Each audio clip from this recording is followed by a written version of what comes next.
ఒక కుటుంబం అన్న తర్వాత పంచభూత తత్వములతో ఉంటారు. ఒకరు అగ్ని, ఒకరు నీరు, ఒకరు తూర్పు వెళ్దాం ఉంటారు, ఒకరు పడమటికి వెళ్దాం అనేవారు ఉంటారు, ఇంకొకరు ఉత్తరము, ఒకరు దక్షిణం, ఇలా రకరకాలుగా ఉంటారు.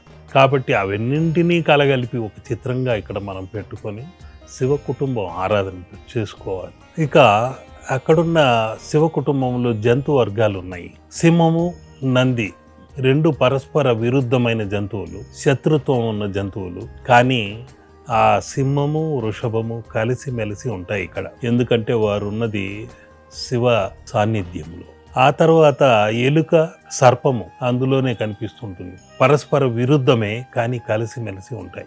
మయూరము, ఆ సర్పము కలిసిమెలిసి ఉంటాయి. పరస్పర విరుద్ధమే కానీ కలిసిమెలిసి ఉంటాయి. ఇలా ఒక కుటుంబంలో ఉన్న వారందరూ ఐక్యతతో ఉండాలన్నదే శివ కుటుంబ చిత్ర మర్మం.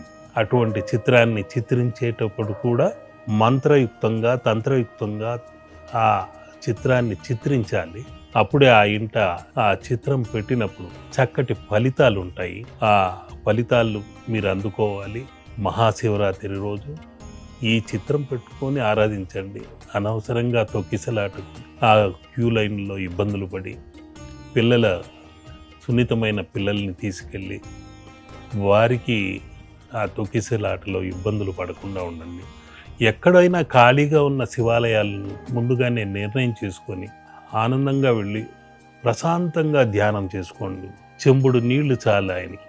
ఆ అభిషేకం చేస్తే బోళాశంకరుడు పొంగిపోయి వరాలు ఇచ్చేస్తూ ఉంటాడు. నాకు మొక్కుబడులు చెల్లించండి అని అడగని ఏకైక దేవుడు ఆయన.